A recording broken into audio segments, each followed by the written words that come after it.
कृष्ण कृष्ण कृष्ण हरे हरे, हरे राम राम राम हरे हरे, हरे कृष्ण कृष्ण हरे हरे।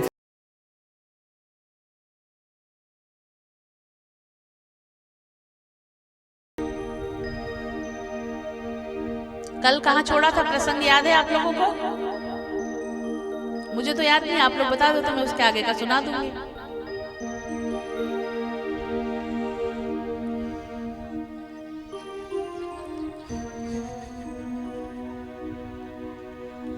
कथा कहाँ पर चल रही है, कहाँ सुन रहे हैं सब लोग? नैमिषारण्य में। कौन सुना रहा है कथा? सूत जी सुना रहे हैं। किनको सुना रहे हैं? सौनकादि ऋषि, 88,000 जो ऋषि है उनको सुना रहे हैं।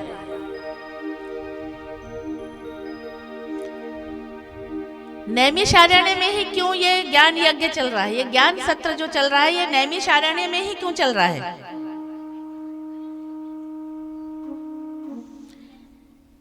इस बात को सुन लो, समझ लो। इंदौर में भी चल सकता था। नैमिषारण्य तीर्थ है, कई लोग गए भी होंगे नैमिषारण्य।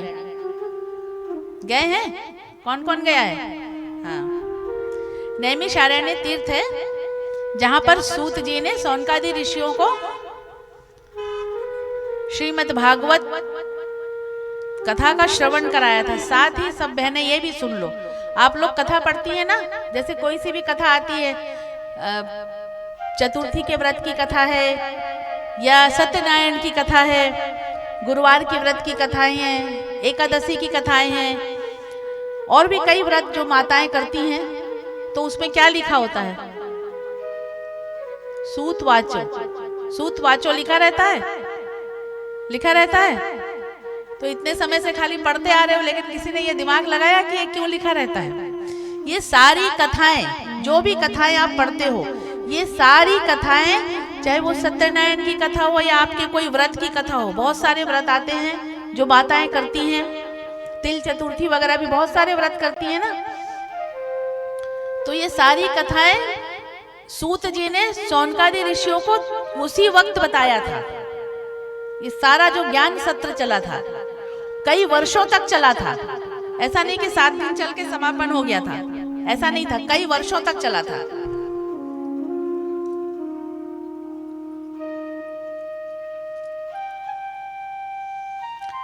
एक बार सभी देवतागण और ऋषिगण भगवान नारायण के पास गए। क्यों गए? क्योंकि कलयुग का जो आगमन होने वाला था, वो कलयुग का कि जो अपनी सूक्ष्म दृष्टि से उन्हें कलयुग के दर्शन हो रहे थे कि आगे कलयुग कैसा होगा, उसके दर्शन हो रहे थे। तो जो संत महात्मा थे, जो देवगण थे, जो ऋषि महात्मा थे, वो ये समझ चुके थे कि कलयुग का ऐसा वातावरण रहेगा तो हम लोग अपना ज्ञान, तप, पूजा पाठ कहाँ करेंगे और कैसे करेंगे। तो सब नारायण, भगवान नारायण से ये प्रश्न पूछे कि प्रभु कलयुग में हम कैसे अपना जप तप करेंगे। भगवान ने कहा ठीक है, मैं अपना सुदर्शन चक्र छोड़ता हूं और यह सुदर्शन चक्र जहां जाकर पृथ्वी में अपना सुदर्शन चक्र छोड़ता हूं और यह सुदर्शन चक्र जहां पर जाकर रुक जाएगा वही आप लोगों का ज्ञान तप करने का स्थान होगा। भगवान ने अपना सुदर्शन चक्र छोड़ा तो वो सुदर्शन चक्र नैमिषारण्य में जाकर रुका। पहले इस स्थान का नाम नैमिषारण्य नहीं था, नैमिषारण्य रखा गया जब भगवान ने सुदर्शन चक्र छोड़ा। नैमिषारण्य क्यों रखा गया? जो भगवान का जो सुदर्शन थे उसकी जो कोनी है उसको नैमी कहा जाता है, कोने को, और अरण्य वन को कहा जाता है, जंगल को। जो संस्कृत में जो भाषा थी, ये तो भाषा बाद में निर्मित हुई ना, जो आज सरल भाषा हम आपको बोल रहे हैं। पहले तो जो मैं श्लोक बोलती हूँ उसी श्लोक में सब बोलते थे जो विद्वान होते थे। तो अरण्य का मतलब है, अर्थ है जंगल। तो इसीलिए नैमिषारण्य उस स्थान का नाम रखा गया और उसे शौनकादि ऋषियों ने अपने जप तप का स्थान तय किया। बोलिए नैमिषारण्य तीर्थ की।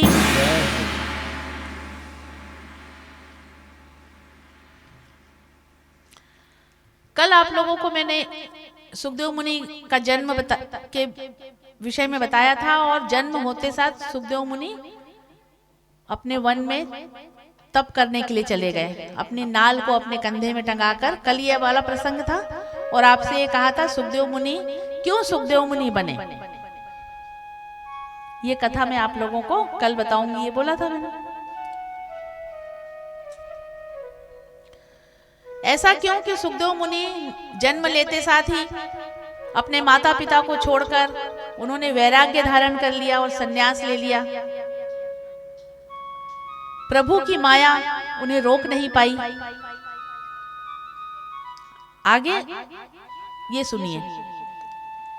यम प्रव्रजन्ते मनुपेतमपेते कृत्यम द्वैपायनो विरह कातर्या जुहाव पुत्रेति तन्मयतया तर्वोऽभिनेदुस् तं सर्वभूत हृदयं मुनिमानतोऽस्मि। सुखदेव मुनि का जब जन्म हुआ, जन्म लेते ही वो वन में तप करने के लिए चले गए। एक समय नारद जी कैलाश पर्वत पर गए। कैलाश पर्वत पर जाएंगे तो किनसे मिलेंगे? नारद जी कैलाश पर्वत पर किनसे मिलने गए? हाँ, इतना तो जवाब दिया करो ताकि मुझे याद तो आता रहे। भोलेनाथ जी के दर्शन के लिए गए। कैलाश पर्वत पर नारद जी पहुंचे। माता पार्वती जी ने, आइए गुरुदेव आइए। यहाँ पर माता पार्वती नारद जी को क्या कह रही है? संबोधन क्या दे रही है? आइए गुरुदेव आइए। नारद जी माता पार्वती के गुरु हैं। क्यों गुरु हैं? क्योंकि जब माता पार्वती छोटी थी तो नारद जी ने उनकी हस्तरेखा देखी थी और उन्हें कहा था कि तुम्हें भगवान शिव पति रूप में प्राप्त हो सकते हैं, पर तुम्हें कुछ आराधना करनी पड़ेगी उसके लिए। गुरु ही जीव को ईश्वर से मिलाता है। इसीलिए आज माता पार्वती नारद जी को गुरुदेव का संबोधन दे रही है। अब नारद जी ने कहा, माता सब ठीक है? माता जी ने कहा, हाँ सब ठीक है। बाबा कहाँ गए? दिखाई नहीं दे रहे हैं। माता जी ने कहा, यहीं कहीं होंगे, कहीं गए हैं, मुझे बताकर नहीं गए। अब नारद जी ने कहा, तो क्या आपको बताकर नहीं जाते वो जब रोज जाते हैं तो? माता जी ने कहा, नहीं, रोज बता के जाने की क्या जरूरत है, कुछ खास होता है तो वो बता के चले जाते हैं। अच्छा माता जी, इसका मतलब बाबा आपसे भेद रखते हैं, आपसे कुछ बातें छुपाते हैं, ऐसा लगता है। तो बोले कि नहीं, माता ने कहा, आप किसी माता को अगर ऐसा बोल दो तो क्या हो जाएगा? अरे तुरंत 440 वोल्ट, ये भर नहीं होना चाहिए पति की तरफ से। तो माता जी भी बिल्कुल वैसे ही आप लोगों जैसे तिल मिला गई, जैसे आप लोग तिल मिला जाती हो कि मुझसे झूठ बोला, मुझे नहीं बताया। तो इस प्रकार आज माता जी भी नाराज हो गई। बोले नहीं, तुम ऐसी कैसी बातें कर रहे हो? नारद जी आप ऐसे कैसी बातें कर रहे हैं? बाबा मुझसे कुछ नहीं छुपाते। बोले अच्छा। नारद जी कहते हैं, माता मैं आज ये सिद्ध कर सकता हूं कि बाबा आपसे भेद रखते हैं। माता जी ने कहा, बताओ। आज नारद जी बोले, आप हमें ये बताएं कि जो भगवान शिव ने मुंडों की माला धारण कर रखी है, वो मुंडों की माला उन्होंने क्यों धारण कर रखी है और वो मुंड किसके हैं और उनको धारण करने का प्रयोजन क्या है, किस उद्देश्य से उन्होंने ये मुंडों की माला धारण कर रखी है। आपको मालूम है? माता जी ने कहा नहीं मुझे नहीं मालूम। देखिए मैं जो बोल रहा था अब मैं आगे कुछ नहीं जानता। माता जी नारायण नारायण चले गए। अब माता जी बैठ गई। देखो जरूर कोई बात होगी, तभी तो मुझसे अभी तक नहीं बताए। आज आने दो उनको। आए बाबा शाम को, दिन भर अपने भक्तों के पास घूमते घूमते, और आए शाम को। देखा तो माता जी ने आज कोई प्रकाश नहीं किया है घर पर और नाराज होकर बैठी हैं। बाबा आए, देवी क्या बात है, आज आपने कोई प्रकाश नहीं किया है, कोई श्रृंगार भी नहीं किया है, आप ऐसी बैठी हो अंधकार में।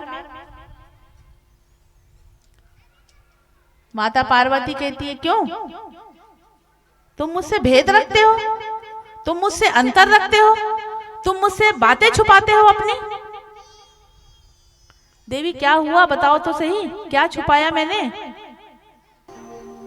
अभी तक आपने ये क्यों नहीं बताया कि आपने जो ये मुंडों की माला गले में धारण कर रखी है, ये क्यों धारण कर रखी है और यह मुंड किसके हैं? बाबा ने कहा बस इतनी सी बात थी, पहले ही पूछ लेती, आपने कभी पूछा नहीं देवी, तो हमने कभी बताया नहीं। अच्छा तो आप बताओ, आज बता दो। हो गया बहुत लड़ाई झगड़े हो गए, अब मैं सम्मान गई नहीं जा रही हूँ मायके, भांग घोट के कल से पिलाऊंगी आपको, अभी घोट देती हूँ, पहले बता तो दो। तो बाबा ने कहा ठीक है। बोले देवी ये जो मुंडों की माला मैंने धारण कर रखी है, ये मुंड आपके हैं, क्योंकि हर जन्म में आपकी मृत्यु हो जाती है, आपकी याद में मैंने ये मुंडों की माला धारण कर रखी है। अब माता जी अगला प्रश्न तैयार। अच्छा जी आप ये बताइए ऐसा क्यों कि हर जन्म में मेरी मृत्यु हो जाती है और आप जीवित रहते हैं?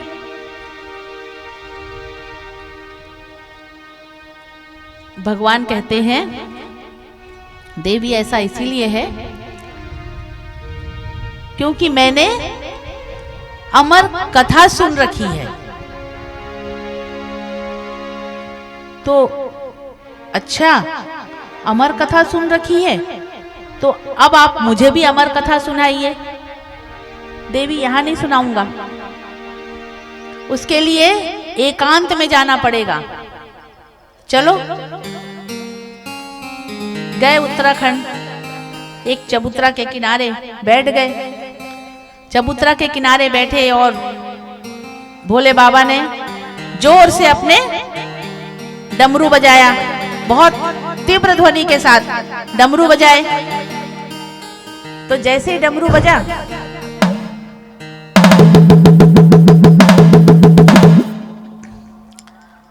डमरू बजा तो जितने भी पशु पक्षी थे वहां पे वन में सब भग गए, अन्यत्र स्थान पर चले गए। परंतु जिस वृक्ष के नीचे माता पार्वती और भगवान शिव बैठे थे, वो उस वृक्ष पर एक तोता दाम्पत्य ने अपना अंडा दिया था। तो जब बाबा की डमरू की आवाज हुई तो वो तोता दाम्पत्य वहां से उड़ गया और अपना अंडा वहीं छोड़कर चला गया। बाबा ने सोचा चलो अब कोई शोर शराबा नहीं होगा, अब मैं कथा सुनाता हूँ देवी, अब तुमको मैं कथा सुनाता हूँ। पर तुम ये बताओ कि अब बाबा कोई कथा ऐसे नहीं सुना रहे थे कि आंख खोल के मेरे जैसे देख रहे हैं, तुम लोगों को सबको देख रहे हैं, बात कर रहे हैं, हंस रहे हैं, ऐसा नहीं।